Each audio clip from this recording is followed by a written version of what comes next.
This is November 2011, Unit 2 Foundation, question 7.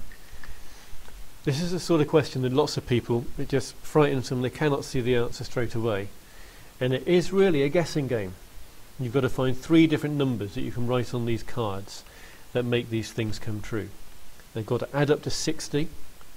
The number on card A is a multiple of 10.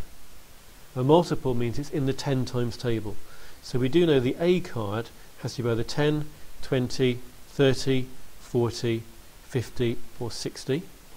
We've got to add up to 60, so we can't go over that. And unless we're going to write zeros here and here, it can't actually be the 60 either, so I'll scrub that one out. The number on card B is 3 times the number on C. We don't know anything about C yet. So we have limited information. It really is a guessing game almost. We know this card here has got to be in the 10 times table. So let's say that the A card is going to be 10. This now is a multiple of 10, that's okay.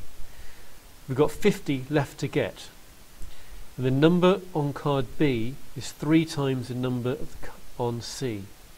So let's just say if that was 10, 3 times by 10 would be 30.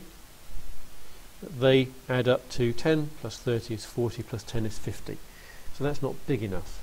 So it's got to be bigger than 10 if that's a 10 over here. So let's make that 12. B is 3 times this one.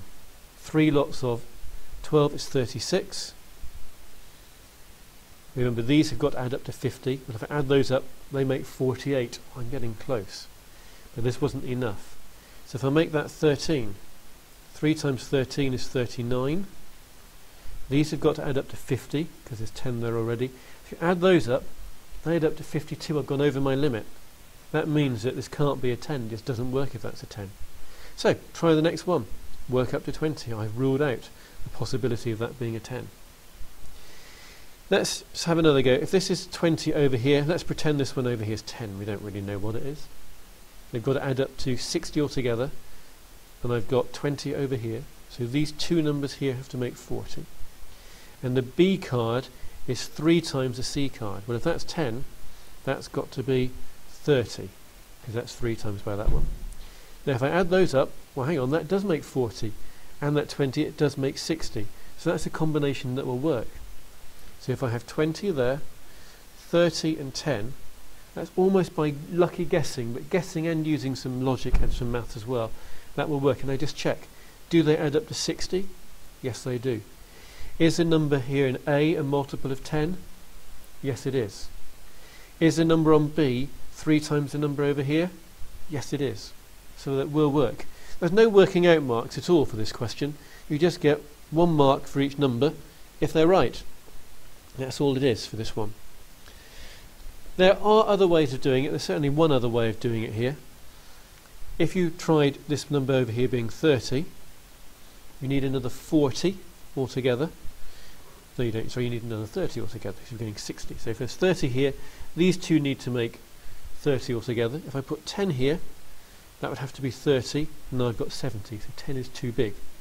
So if I went down a bit, maybe to 8, this would have to be 24. 3 times that one. If I add those 2 together, I've got now 62. That's too big. So if I change that to be a 7, this would have to be 21. That now makes 28, but I wanted 30, so that's too small.